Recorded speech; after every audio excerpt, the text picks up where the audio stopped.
এই স্বাধীনতার আন্দোলনে আমরা বলতে চাই এই শিক্ষার্থীদের আইনে করে যারা আমরা নিঃস্বার্থ ভাবে আমরা তাদের পরিবারের কাছে অত্যন্ত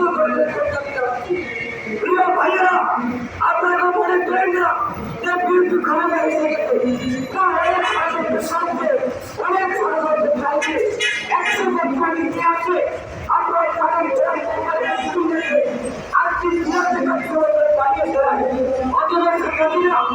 ভারতবর্ষের দেশ এবং জাতি সম্পর্কে একের না এক পানি দিয়ে আটকে ছেলেকে ফাঁসি দিতে চেষ্টা করে।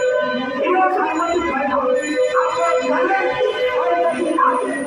এই সচিবালয়ের সামনে কিভাবে ওই আত্মবিশ্বাস পরিচিত অবস্থায় এবং ধার্মিক দুর্নীতি কারণরা এখানে আমাদের ছাত্রবাদের শুরু করেছে।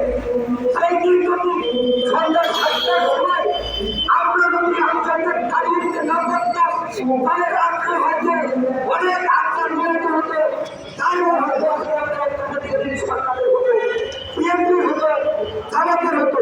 ষড়যন্ত্র চলছে, ষড়যন্ত্র চলবে, ষড়যন্ত্র মোকাবিলা করে এই ছাত্রদের রক্তকে বিদ্যার্থীকে দেবে না। ইয়ে ধর্মের সাধারণ সভাপতি বাংলাদেশের বিএনপি সহ জনজাতি সংখ্যাটিকে ভালোবাসে, কেউ তাদের রক্ত বিকাশে দেবে না। সবচেয়ে তার হয়তো শুকিয়ে গেছে, কিন্তু অন্যদিকে শুকিয়ে যায়। শেখ হাসিনাকে ভারত থেকে বিচারের দাবিতে আমরা তোর দাবি জানাচ্ছি এবং অনেক বিলম্বে আমাদের গ্রুপ এখন হারিয়েছে। আমরা তাদেরকে খুঁজে নিয়ে তাদের পরিবারের কাছে আমাদের তোর দাবি জানাচ্ছি। বিরাট সাংবাদিক আমি হয়তো আপনার জিনিসের নিয়ে জানেন, আপনারা এই হাসপাতালের কিছু করেছে অসংখ্য সাংবাদিকে গ্রেপ্তার করেছে, সাধারণ হত্যা বিচার হয় না।